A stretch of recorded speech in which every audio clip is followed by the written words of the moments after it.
ನಾನಿವತ್ತು ನಿಮ್ಮೆಲ್ಲರಿಗೂ ಒಂದರಲ್ಲಿ ಒಬ್ಬ ಸತ್ಯವಂತ ಅಂತ ರಾಜ ಇದ್ದ. ಆ ರಾಜನಿಗೆ ಒಂದು ಮುದ್ದಾದ ಮಗಳು.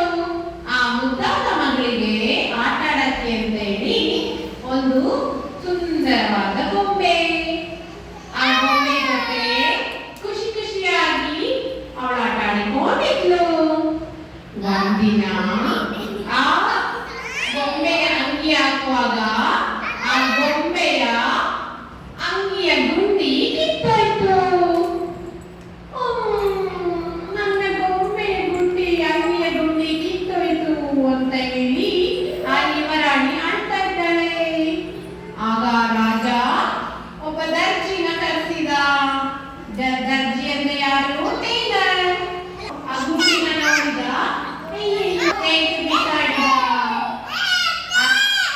ಹಳೆ ಗುಂಡಿ ತೆಗೆದು ಹೊಸ ಗುಂಡಿನ ಸ್ಟಿಚ್ ಮಾಡಿದ. ಆ ಗೊಂಬೆಗೆ ಚಂದದ ಬಟ್ಟೆ ಹಾಕಿ ಗೊಂಬೆ ಬ್ಯೂಟಿಫುಲ್ ಆಗಿ ಕಾಣ್ತಾ ಇದೆ.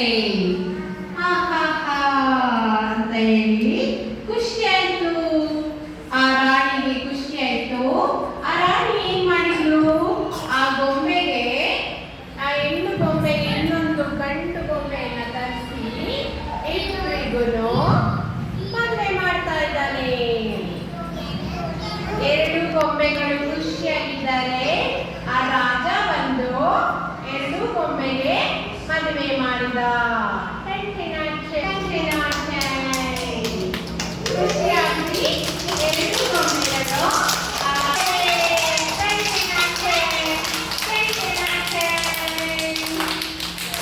ಮಕ್ಕಳೇ, ಸ್ಟೋರಿ ಚೆನ್ನಾಗಿತ್ತಾ?